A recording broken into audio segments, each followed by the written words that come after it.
So, I'll start directly this topic.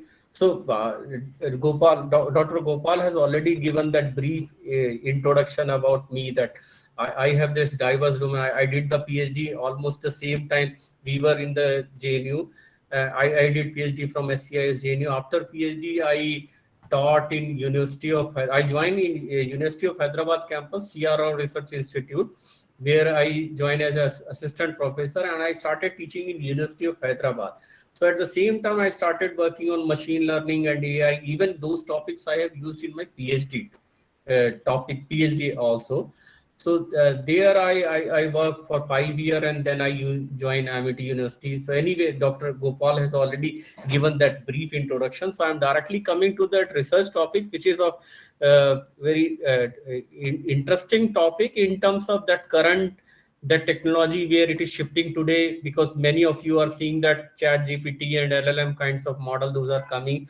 So those are also that the research that we did here is also some similar kind of backbone it has used, which is using in the chat GPT kind of thing. So the topic itself says that a data science approach to mine disease gene association from PubMed. So disease gene association, this is our objective, that to mine that genes associated with certain disease, and the background data we are taking from PubMed. Okay. So the first question, whenever any scientist, researcher who are working in some aspect of disease or some healthcare disease related study, which is related to gene or genetic aspect of a disease, the first question that comes in mind, that what are that gene that is important in that certain disease. The disease might be Alzheimer, breast cancer, type 2 diabetes, lung cancer, or any kind of disease. So I am discussing here in terms of disease, but this is applicable in all sort of biological aspect, where that students and faculties are looking into genetic aspect of that particular biological thing. So whenever anybody is interested in certain disease, that a genetic aspect of disease, his first question is to see, oh, what are those important genes that are responsible in, that are playing some significant role in the disease. So what happened previously, almost 10, 20 years, 15 years back, people used to do the microarray experiment. They perform the microarray experiment, and then they do that all that microarray screening, and then find out that what are the significant genes upregulated and downregulated gene in that experiment. And now that uh, people are using RNA-seq techniques. So RNA sequencing technique that it came, and it is cheaper at comparison to that when it came. So now people are, in case anybody is interested in studying any kind of disease, they are doing the sequencing of that particular patient and particular condition for that cell, and then they are studying that what are those specific genes which are playing significant role in that particular disease condition. So they found out, well, after performing experiment and then doing the analysis and all, scientists comes to the conclusion that, okay, these are the set of 50 genes or 200 genes which are significant, upregulated or downregulated in that particular condition that they study. Okay. But the problem is, in this approach is not the problem. The scientists study that sequencing experiment based on the condition that they want to study, but there is no standard uh, prototype in terms of, let's say I did breast cancer RNA-seq analysis, and that breast cancer RNA-seq analysis can be used worldwide for all the kind of breast cancer studies, because of the different nature of the breast cancer, because of the different condition of the breast cancer, that particular group or scientists are studying. And so that based on the different condition, that RNA-seq experiment will give you a different kind of set of genes which are responsible. Based on the certain different threshold, that value will also change. If you tune the threshold to some certain value, it will give you some n number of result. If you change the threshold, the other set of values will come. So that means that whenever we extract the data from the experiment, that depends on, first thing, that the kind of experiment we are performing. Second thing, that the kind of threshold that we are choosing to tune our experiment. These two things, there are obviously, there will be many more other factors will also be responsible, that as we change the condition, if we tune those experiment, the set of genes will change. So the thing is, this is not the standard way. If you say that, okay, I would like to study diabetes, type 2 diabetes, And then what should I do? Should I pick some RNA-seq experiment and find out the genes which are associated, or should I go to some? This is the experimental way. The other traditional way is to go to some databases and find out that how many genes are associated with the diabetes. Okay, so database, there is another constraint with the database, that what is the basis to annotate the genes in the database. So most of the times, most of the previous literature, it is based on some experimental method, some computational method, and some other techniques to mine the literature and all. Previously, also people used to mine the literature to annotate the genes with a certain disease, but they have certain limitations. So limitation, and then the most of the databases which are there, which are giving you the list of associated gene, it's depend on that methodology, that what methodology they are adopting to pick out those genes. So this is the general scenario. If you change the database from one to another, the list of genes will also be changed. That also depends on the methodology that the database has adopted.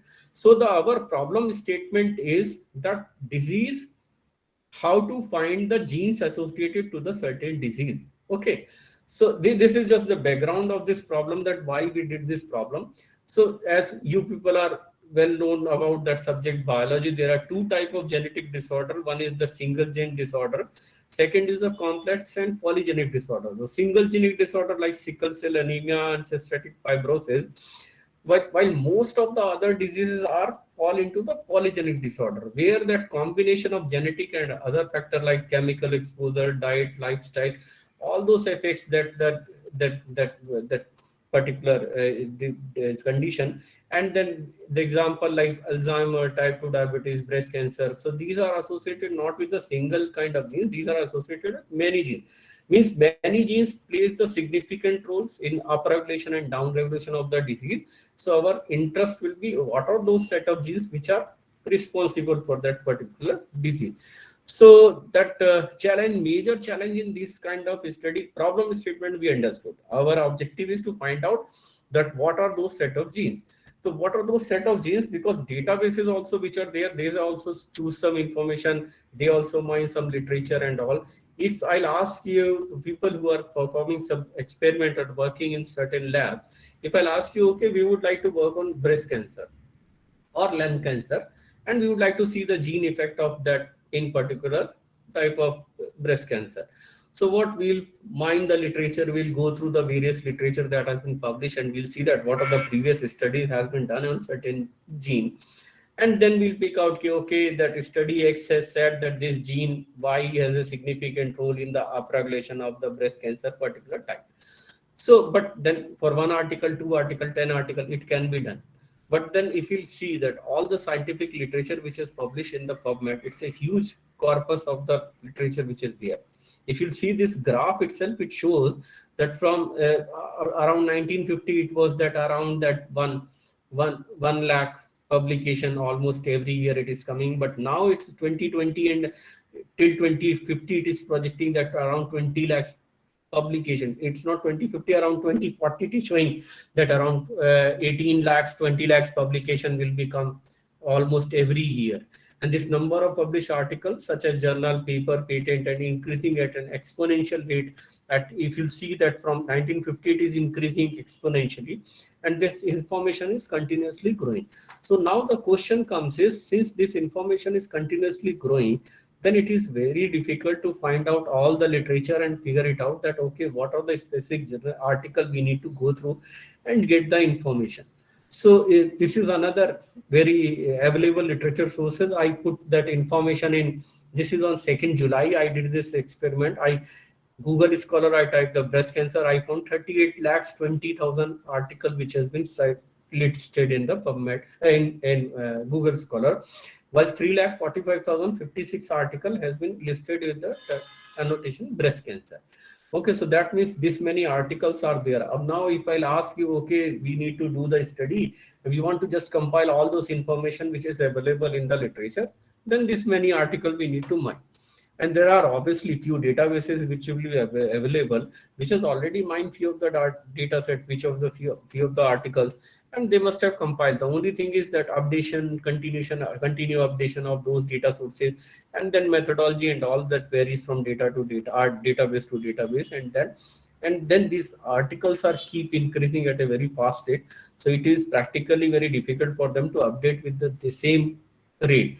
So in general, if you see the disease gene association using text mining, there are around 30,000 genes which WHO has listed in, and there are around 19,000 genes in humans that have been reported in HUGO gene nomenclature committee. And this graph just, I just try to show it that multiple diseases are associated with the multiple genes. So these are the these different diseases, these are different genes, and multiple disease has a connection with the multiple genes. So this is the complete picture. While we'll talk about some specific kind of things, specific kind of disease, that how to work on this prototype to extract those information. So objective is to mine the literature data available in the public repository, which is that PubMed here, to extract that disease gene association. Or so disease gene association will be said. So association doesn't mean only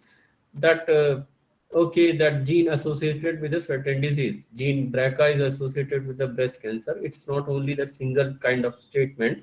So this we can connect it with the classification based on association type study. So it shows there are three type of that sentiment it is showing. It is happy, it is sad, it is, and this one is shows the anger. So in general, the pictorial view to represents in the similar way. When we'll talk about the classification in the association type, there is not a single type of association which is there. There are three types of association which are normally found in the literature. That is that, and that shows the redundancy also in the data. Here I am giving the example of only one gene, APOE. So sorry, just 1 minute. Sorry.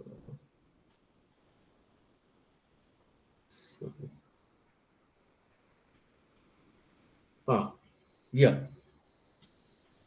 So APOE gene associated with the increased risk of for Alzheimer disease. So this statement shows that this gene is associated with the increased risk of Alzheimer disease. While the second literature, it shows APO is not associated with Alzheimer disease.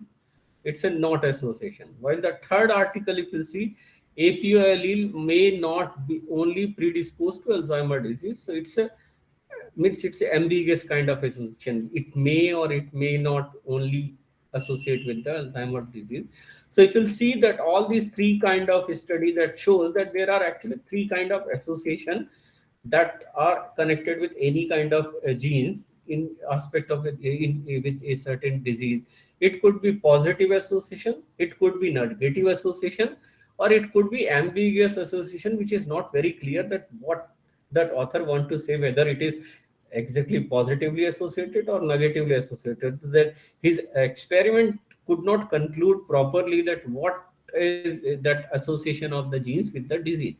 So these are the three class of association which found in that biomedical literature. So that we need to apply some text classification technique. So there are a few other applications just to get the idea that what is exactly the text classification technique. The mails which you receive in your mail account. So generally there is a by default that spam filter is connected. That spam filter will classify your mails into spam or not spam, spam or ham category. The mail which are found to be spam or goes into directly spam folder. The other mail which can directly come into your normal folder. The other kind of classification based analysis, there are literature based on the literature that people are trying to study that okay, whether this article this novel has been written by Shakespeare, J.K. Rowling, or Chetan Bhagat, or in case you movie review data, let's say you have, and based on the movie review data, you would like to identify the different kind of sentiments that are associated with the reviews of that movie. It could be positive review, negative review, neutral review. So these are different application of the text classification that give in the similar sense. We also did the same exercise in the classification of the biological data. So this is the example of that movie sentiment analysis that based on the sentence, I don't need to go to the complete sentence to find out what is the that outcome, what is the classification label of this sentence. The blocks which I have highlighted, the blocks, this is, you can understand this as a token. These blocks which is highlighted here, this word itself will say that unnecessary. If in a sentence comes unnecessary, most of the times it's a negative review. If in the sentence too good, spectacular or amazing kind of words come, that's the positive sentiment. And then the third one, if you see, seems like a small win before releasing the next part. So it is not, you cannot conclude that what exactly he want to say. So you can put it in a neutral, and later on you can see that what is exactly the meaning. And then so red block I have highlighted as the negative sentiment, green block I have highlighted as positive sentiment. So this is just the example I would like to show here. So based on one specific keyword, you would like to identify that what kind of sentiment that particular user is talking about. So research gap. So now you got the idea that in the similar kind of study, we would like to translate in the biomedical domain to find out the association between disease and gene to apply some classification based study. Okay. So in between, if anybody has doubt, you can ask me in between also. Okay. Hello. Hello. Yes, sir. Hello.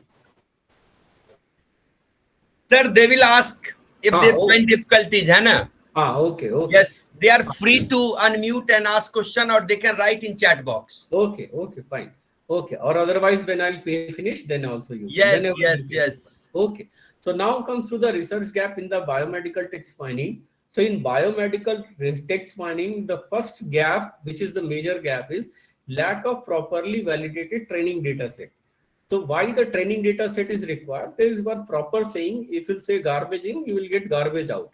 If you feed garbage in your system, you will get garbage from your out from your system. So that means whenever you want to apply any kind of machine learning or AI exercise, you need to provide the quality data to train your model. And once your model get trained properly, then the same level of caliber of the data outcome you can get from the model. So this is the problem, that there are lack of properly validated training data set which is available. And secondly, it is heavily reliance on the pre-existing databases that are manually curated, which are prone to the error. So the solution that this part is that, okay, some meticulously curated gold standard data set which will be available, if that can be used to train the model, that will sort out this problem to feed the good data, quality data into the system. The second gap is most of them overlook the type of association. So mostly they are interested in only find out that what are the genes which are associated with the study. But actually, as I shown you with the example, that there are three kind of association: positive association, negative association, and ambiguous association. So as a whole, our objective is to fetch out all those information to figure out what are all those information which has been reported in the literature in terms of association of a particular gene with a certain disease. Okay. Then the third type of gap is not providing the association weights. So what does this weight mean? Weight means if one gene is studied, and a lot of scientists have studied one gene and then figure out, okay, BRCA has a significant role in the breast cancer. So this BRCA gene is studied by many scientists, thousands of scientists. Different mutations of the BRCA they must have studied for that different association with the breast cancer. While some other genes or new genes only studied by two or three scientists. So that also shows one scientist, means somebody might be suddenly some got ideas, they got some reference, they studied some example, they found some example in the real patient to see that some new genes are showing some significant improvement of regulation in that particular patient. So he studied some study. He will also report that this particular gene, this particular mutation of this particular gene is showing the upregulation in the specific type of condition in some certain disease. So then this has one reference while the other one has thousands of reference. And then if we'll not assign the weight to them, then both of them will be treated equally when we'll note in the database, because database you are not providing the weight, that what is the weight to associate these things with that, associate with the genes with the disease. If you not provide the association weight, then it will be that as outcome of one research, outcome of 1,000 research will be treated as equally, which is actually wrong. So then the solution is we need to associate weights when we do calculate all these type of association. Then the next gap is most of them encounter difficulty when dealing with lengthy and complex sentences, because the way that they are extracting the information to put in the database, that matter. And then if you're not applying that automatic machine learning or AI technique, then it means that if you are doing some manual curation, there is a chance to do some error in those kind of things. Then the dictionary may not encompass the entire breadth of relevant terms, resulted in limited coverage. So dictionary example, I'll give you in my coming slide that what I mean by the dictionary. So dictionary means the coverage of all the terms in terms of all the terms which are connected with a certain disease. Okay, just like type 2 diabetes, you some people say type 2 diabetes, some people say T2D, some people say T2DM, some people say only diabetes, some people say some other words. So in terms of disease, this is the dictionary structure. Similarly, this structure also holds for the genes also. I'll show you in the coming slide, and then I'll tell you that what exactly you mean by the dictionary and cover all those things.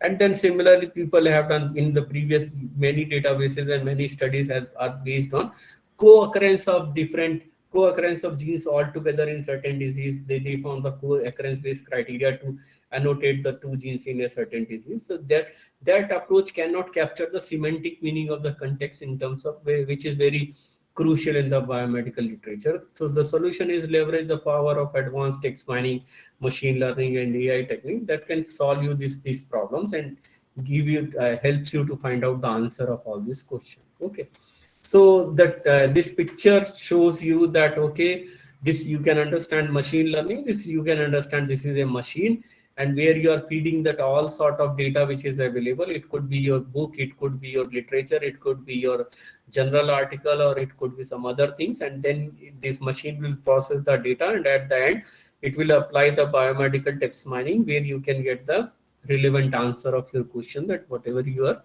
asking.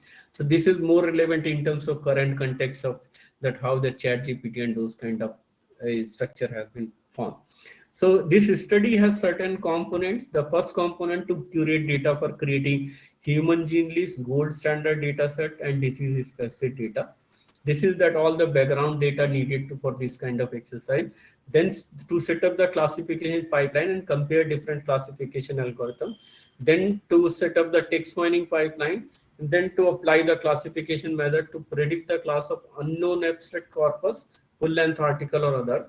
And to then point number 5 is to generate the gene list for the selected disease to validate the result, that whatever result we got in this experiment.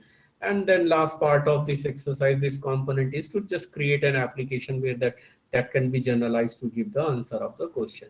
The first part, that material required for this kind of study is you need disease dictionary, you need human gene dictionary, you need training data, prediction data, and the gene list from the existing data sources. So what is that gene dictionary? As I told you earlier, if you'll see that this table on this side, this table shows the different terms that can be used for that identify that Alzheimer disease, familial history of Alzheimer disease, that acute confusional senile dementia, Alzheimer disease type 10, Alzheimer disease type 11, and all those things.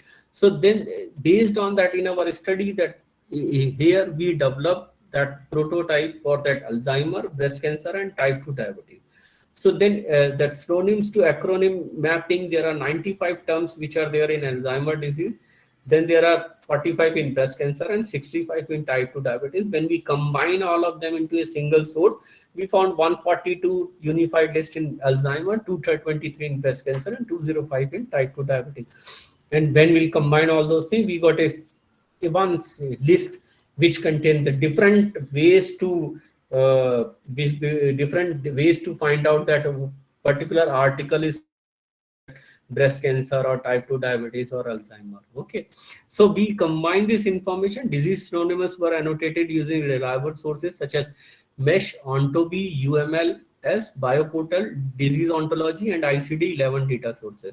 And disease dictionary were curated meticulously by aggregating synonyms and acronyms terms from these sources, and that compile information is this. So this the objective of this study is, okay, this structure, this data is that we would like to study for diabetes. It's not that people are, some scientist has written that diabetes as T2DM, so that should not miss from the study. Some people has this uses some different notation. Some people have note T2D. Some people have note Alzheimer as Alzheimer disease type 10. Some people as Alzheimer disease type 11. So our interest is to figure out all kind of Alzheimer. Our disease is to figure out, find out all the kind of diabetes which are connected. Okay. The second important questions that comes is, whenever you assume that the 3 lakh, 4 lakh, 5 lakh data set, which I told you that in PubMed, which is available in the breast cancer, we would like to mine all those abstract which is there. We would like to mine all those abstract disease terms. I told that we'll create the dictionary. Instead of finding that one term, we'll find that all the list of disease terms which are annotated in that abstract. Similarly, if we'll talk about the gene terms, so there are genes which are connected with the HGNC ID, that Human Gene Nomenclature Committee ID. Then their gene approved symbol, their gene ELISIS symbol, their gene ELISIS name, their gene approved name, their gene previous symbol, and their is previous name.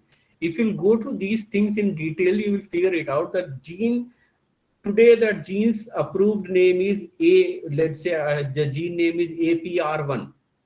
Okay, so it is not necessary that this from the beginning that these genes are known as the APR1 only. It might possible that 2 years back or 5 years back, this gene must be known as APR2 or only APR. So then the problem is that, okay, if you mind the literature give you the literature which has been published 5 years back, that will annotate this gene at that time as a APR, while in the current time that this gene has the approved symbol of APR1.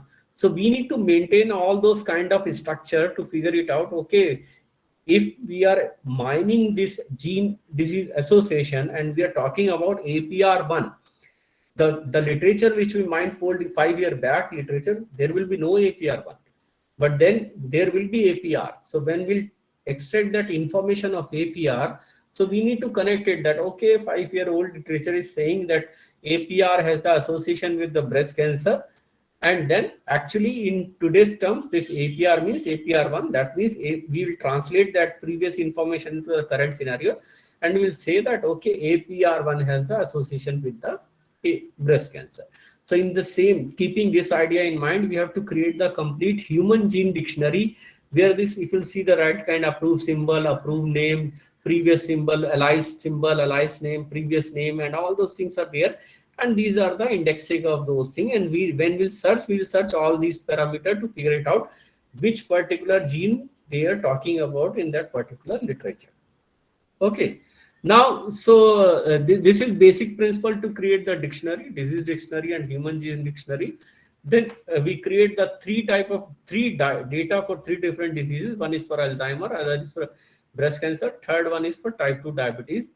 So what we did, we used slightly different prototype, because this prototype also evolved with the test with the time. So first one that prototype we have developed for Alzheimer data set.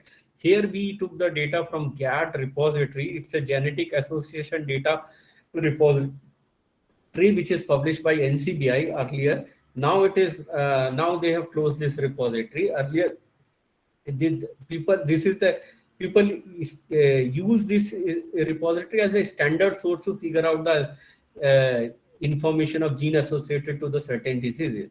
So we also took long back, not long back, whenever it means almost 4-5 years back, we used to just use this data source as a standard source. And then we took the data from GAT, and then we just the problem with the GAT data is because of their methodology, there are many false positive and false negative. So false positive and false negative means you extracted the data of Alzheimer from GAT. They show it is having the positive association, while actually if you go through those sentences, there is no positive association in the sentence. Similarly, they show there is no association with the sentence, and when you explore, you find out that there are actually the association which is in the sentence. So that way they are showing that false positive and false negative. It is because of the methodology that they are choosing has some problem. And then they also realize that this is the problem with their method. That's why they have close that server after that. So we took the data from there, we process, we remove the redundancy, we remove the invalid entity, and then we manually curate the double fold cross validation to figure it out what are the correct information which is available. And this is the summary on the right side. It will show 1984 to 2014 data we took, which has unique number of gene 1338. Then unique classes reported 3, PubMed ID is 1900. And when we'll do the query on these data set, we found that 551 entities are associated with yes class, which is with 209 genes. Then 762 with the no class, which favors 517 genes. And then 716 genes, which are ambiguous association. Altogether, these are talking about 1442 different genes which are there mentioned there in the data set. And then we publish this article as a gold standard data set for Alzheimer's disease in Alzheimer's genes in data in brief. Okay. The second data set that we prepare is the breast cancer data set. For the breast cancer data set, we did slightly different prototype we use. We initiate with the GAD repository to figure out that how many PMID, how many genes they have reported in the GAD. We took the corresponding PMID of those data. We map with the HUG navigator. From the HUG navigator, we just extract those information from this navigator. Then we extract all those sentences which are there in those PubMed ID.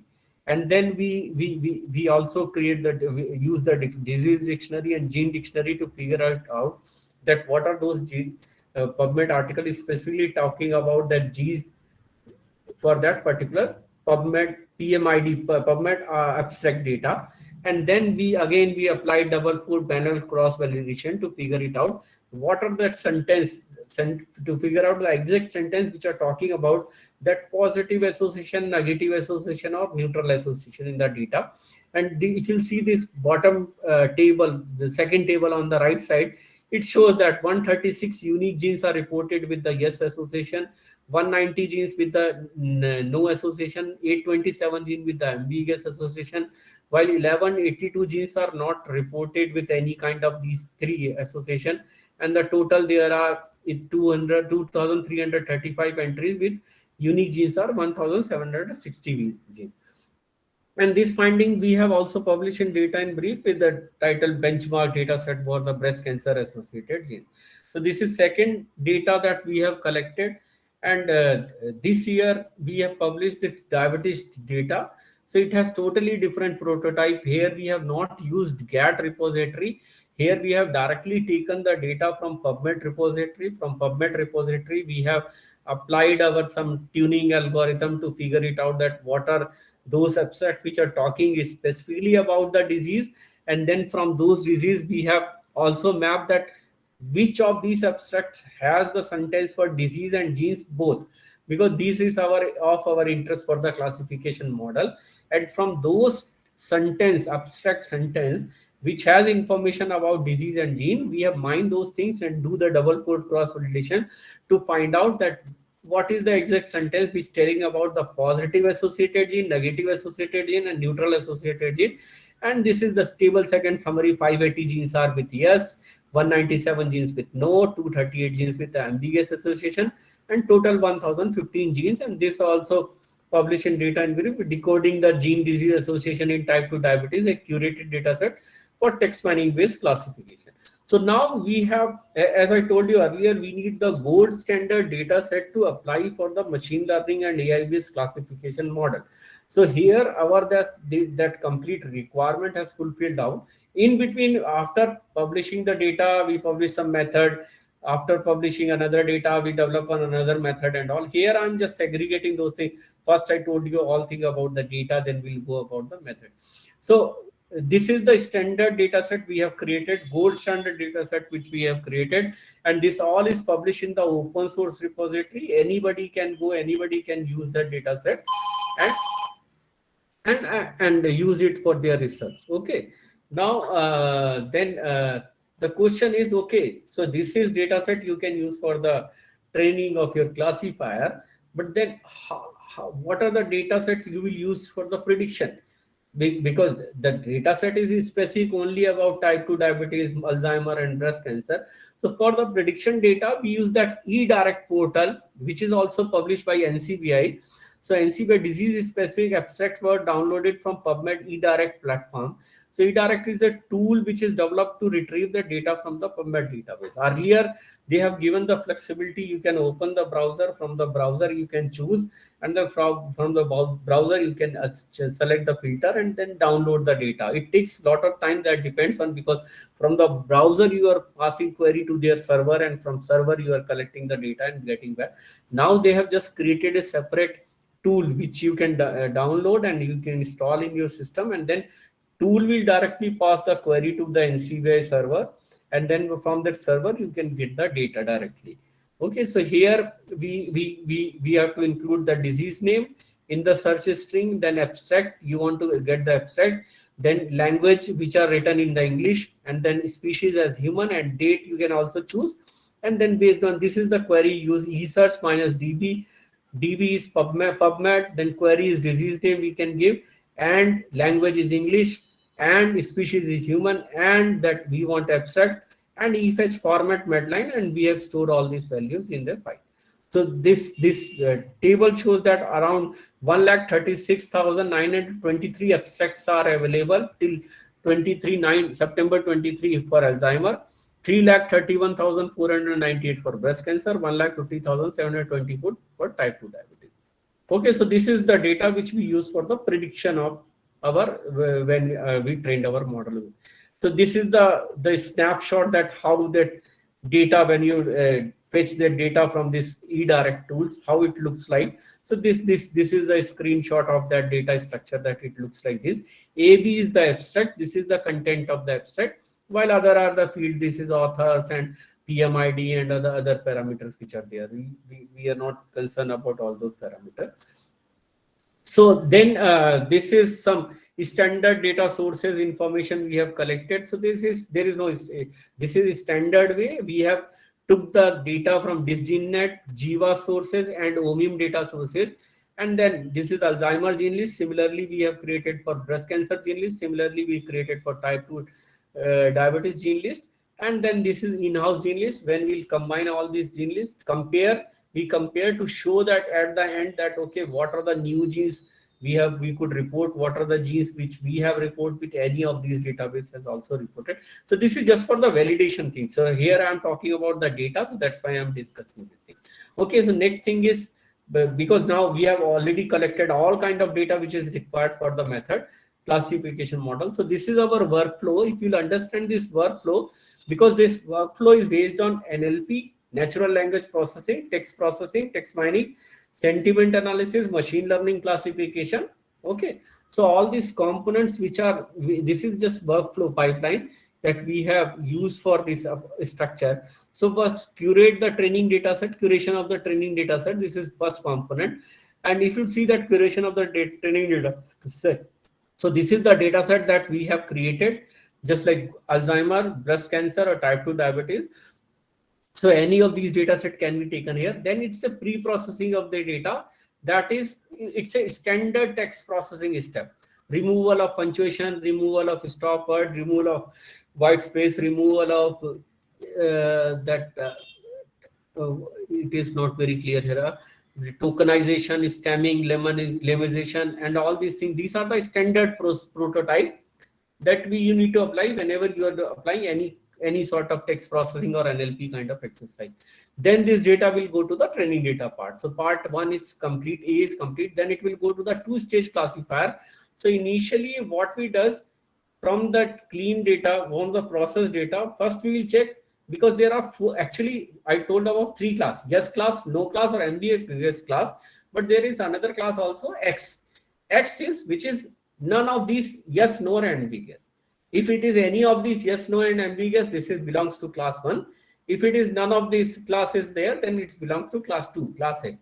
So first what we did, whenever we are feeding any data into the system, we are interested in studying whether the sentence which is there in abstract has any kind of information which can lead us to the outcome yes, no, and ambiguous. If it is yes, then we'll put it into one class. If it is no, we'll put it into the another class. The first level of classification model is a 2-class classification model, which will tells you the difference between X and X naught. So once you will get that X and X naught information, So then you can discard those information which is there is no yes, no, and ambiguous values there in the data, and the remaining data which shows that there are any of these values is there, either yes is there or no is there or ambiguous is there. You can take it to the next level and then train the second level classifier, which is a 3-class classifier, which will tell you when you feed in the sentence into the model, it will tell you your sentence either have yes or have no or have ambiguous. So this is your model part. When you apply this model part and when you train this model part, so basically it's a iterative process. You have to train the model, then see the accuracy. If it is fitting into your outcome criteria, then it is fine. Otherwise you have to go back again and tune that model and then again train that model and then check those things. So it's a iterative process to reach to the particular best fit kind of model. And once this final model you will achieve, you can go to the next part where you will use the prediction data. So prediction data, the data we have collected from eDirect. Then again in part C, we have to apply the same processing step that we applied in part A, and then use the prediction, which is particular in this sentence, has no class classification. So by this way, it can annotate all the 3 lakhs data abstract. All the 3 lakh data abstract is split into the sentence, and all the sentences of that abstract can be classified into these classes, yes, no, and ambiguous classes. And then once your list is ready, you can go and cross validate with the other data. So this is the entire pipeline that we have used for this structure. So steps involved, that is standard tokenization is to convert sentence into small word segment, which is known as token, removal of punctuation and special character, removal of white space, removal of numbers such as date, year, alphanumeric, removal of stop words, frequency words such as like the, a, is, of. So these are very standard techniques whenever you're working in any text processing technique. And then this is some stemming of the word where studies, last word is, ing, as, all these things you can cut it, and the studies can be converted into study, studying can be converted into study. And then lemmatization also, that all this standard word can be converted into the, do the lemmatization of that word and convert it into the standard dictionary word that can be used to process. This is just the example that how these different text processing steps are working. Okay, then once your text processing steps are working, which is the part A, this component, this part B is the model component. Model component, you can choose any model. So for the any model, any machine learning model or any AI model, that so if you see that, if you slightly aware of that basic concept of that probability theory, so it is that application of that probability theory concept. So it's a conditional probability event that say P, where C is given that in document D, and the formula is P given C, and right given D is the document, C is the class. So I'm not going much into the complexity of this method, but I can show you that how this classification base can give you the idea, that some idea where you can just connect it, that how this classification algorithm work. So C, this is the formula, the same formula which I mentioned here. C is the class. This class could be Y, N, or A, where D is your data, that is the data of abstract corpus, and it is saying that the class should be Y given in the data abstract 1.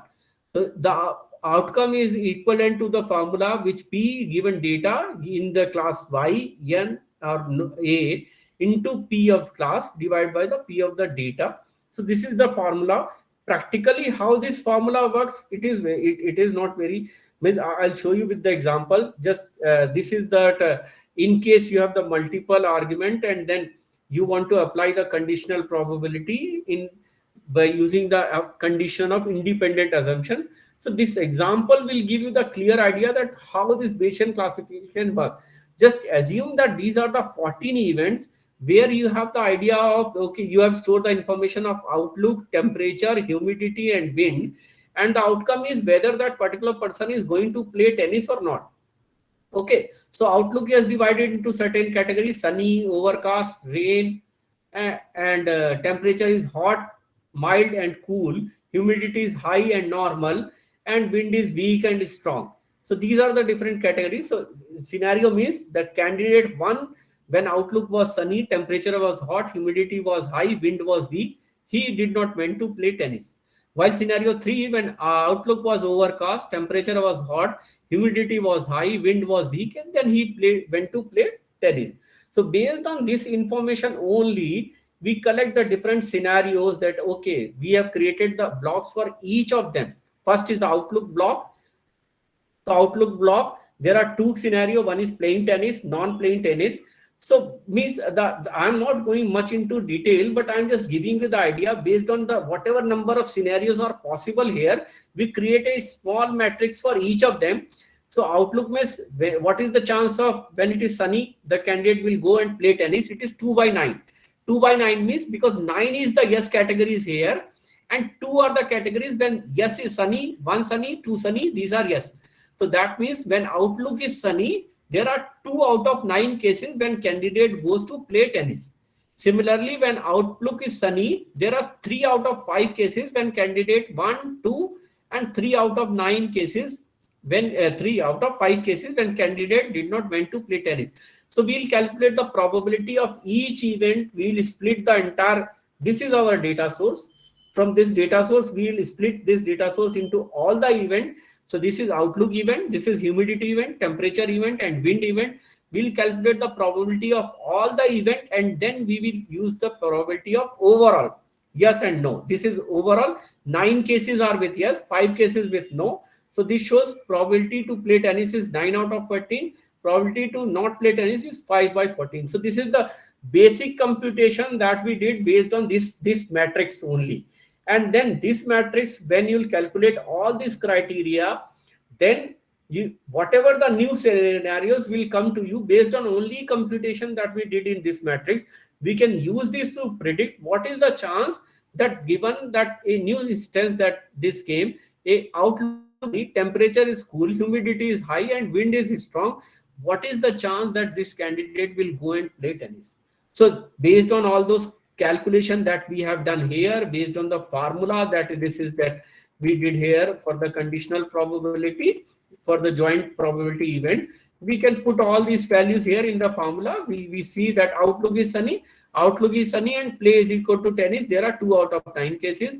Outlook is temperature is cool, and then what is the chance he went to play tennis is 3 out of 9. What is the chance he did not play to tennis is 1 out of 5. Similarly, 1, 2, 3, 4, all those 4 events, both the probabilities for playing tennis and non-playing tennis is calculated. And once we'll put all these values here, we can see that, okay, P, that scenario is he will go for playing tennis. Given the scenario, this is the scenario. So this value comes out to be 0.0053. Probability that he did not he did not went to play tennis given the scenario X, the value comes out to be 0.0206, and whichever the value is higher value, we'll accept those things that given this scenario condition belong to this particular case. So in this case, that candidate P yes given X is less than P no given X, that means candidate will not go to play tennis. So this is the basic principle. I have just discuss it in a hurry because of the time constraint and all, but this is very simple basic computation. This is your initial matrix. From this initial matrix, from this initial data, we have created this matrix. From this matrix, we reach to the conclusion that based on this scenario, what will be the outcome? The outcome of this level will be no class. The same principle is used in our text classification criteria. Whatever scenarios are there, we have converted those scenarios into the matrix. From those matrix, then we have converted into these blocks, and then from these blocks, whenever that new sentence comes, each word of that sentence has been calculated that whether this word belongs to yes category, no category, or ambiguous category, and then we'll apply that all those scenarios here in the joint probability event, and we'll get the idea whether this class belongs to yes, no, and ambiguous. And the same principle which we have used here, we publish the data for the Alzheimer research, and this title of this classify Alzheimer genes associated using naive-based algorithm. We published this study in Human Gene. So recently we have published this study, and the same principle we have used here. So similarly, This is one algorithm I have discussed here. Similarly, we work on two other algorithms. One is random forest. So random forest, basically it's a tree kind of structure. This will be very technical for you. So I'll just give you the very brief overview. It's a tree kind of structure that we classify the object from top to bottom, and multiple trees has been created to classify the object. At the bottom of the tree, you can able to classify that whatever the bag of words, whatever the instances you have given, that what is the outcome, whether it is belongs to class 1. Here the pictorial example shows that this fruit belongs to apple, tree 2 belongs, shows that this belongs to apple, tree 3 shows it belongs to banana. So there are n number of trees being created from the data set that we have, and the outcome, each outcome is consolidated together, and the majority of the outcome that the tree reflects will assign that class to the particular outcome. So this is the idea of the forest. Forest comes from trees. So there are multiple trees we design in that algorithm, and then we consolidate all those trees to figure it out that what particular abstract, new abstract is talking about, that which particular class it belongs to. Okay. Then the third algorithm that use is the BERT algorithm. So this is a large language model kind of structure which is used in the background of ChatGPT kind of application. So here one particular word which we are talking about, it searches from the both the direction, from the left also, from the right also. It is extended, keep extending the word from the right side and from the left side, and then it also assign the context, that what particular context it is talking about, and based on the extending of the word in both the direction, but means bidirectional encoder representation from transformer. Okay, so it is basically, it is a pre-trained model on the huge corpus of the data which used in the classification exercise to, with the contextual graph pre-training and fine-tune capability, capturing the dependencies effectively. Okay, so this is the third algorithm. Algorithm details I'm not going into much details. The only thing is I'm just giving you the idea that how this algorithm works. So here you need to pick one word, it extend in both direction. It also find the context. At the end, it will tell you that which this sentence belongs to which category. So these three algorithm, sir और कितने slides हैं sir? बस ज्यादा नहीं है, थोड़ा सा और है. ठीक है सर, ठीक है ना. So these are the different methods that we have used, Bayesian, random forest, and BERT. And this picture shows that, okay, this is the training data. Left blue block is the training data. Right block is the that prediction data. So for Alzheimer, we have used the Bayesian, in Bayesian algorithm, training data, Alzheimer, and prediction data also Alzheimer. In random forest, we use all three data and we predict all three data. In BERT, we use two data set and predict all three data sets here. So basically, this structure shows that disease dependent, disease independent, and disease semi-independent model. Okay. So I have few results here. Whatever algorithm, whatever data set, whatever structure is I showed here, I discuss only the accuracies here. So level 1 and level 2 classification, as I told you, level 1 to distinguish between X and X naught. Level 2 is to classify into yes, no, and ambiguous class. So this structure shows, this is for Bayesian algorithm. It shows that around 92% accuracy we achieve in level 1 classification, while around 87% accuracy we achieved in the level 2 classification, while this bar lower bound and upper bound tell the minimum and maximum value in the 10-fold cross validation. So similarly, we achieve for precision, recall, specificity, and FN score, and all those are valid in range, and this is we published in Human Gene. And here it shows that pictorial view that how it is the outcome that what we reported in the article: class A probability, class N probability, class Y probability, gene value, reference sentence, PMID, and then predicted probability, final predicted probability, and labels. And if you see this table on this side, we have reported 1162 genes which are in yes class, 489 genes which are in no class, and 1439 genes which is in ambiguous class. We compare with the two other data sets, DisGeneNet and GWAS catalog. We found 915 new genes has been reported which were not reported in the DisGeneNet and GWAS catalog. Okay, this is based on the Bayesian theory. Similarly, that we did the random forest classification. We found our accuracy is around 98%, 97.6%, and in level 1 classification, and 98.5% in the level 2 classification. And the same prototype we have followed. Only thing is the methodology we have changed here. And this outcome we have also produced in the disease semi-independent manner, means we have used two data set to train the model, and we have used the another new data set which is not in the trained model to predict the outcome. So this Venn diagram will show that outcome when we compare in-house database with the Disgene data, Jiva's data, and OMIM data. This is for first one is for breast Alzheimer, this is for breast cancer, and this is for type 2 diabetes. So here we can show that we have also reported few new genes, this 1008 new genes in that Alzheimer, 670 genes which is in breast cancer, and 165 genes in type 2 diabetes. This is for the random forest classifier. And the third BERT algorithm, here also if you see, the accuracy comes around 91, 92. Accuracy comes around 92% accuracy of the model in that level 1 classification, whereas around 88% in the level 2 classification. And then other values, F1 score for X, F1 score for X naught, and all those values we have shown here, which is also in the range of greater than 80, 85 in the level 1 and greater than 70 for level 2 classification. And this is the outcome for the BERT prediction. This Venn diagram shows that, okay, these are the new genes, 765 new genes. When we compare that genes of our Alzheimer with this gene net and Jiva's catalog, 467 new genes are found when we compare this gene net with the Jiva's catalog in breast cancer, and herein for type 2 diabetes. Okay, so the prototype is fine, this is standard, and the final outcome that we have reported in terms of this is the way that we have reported.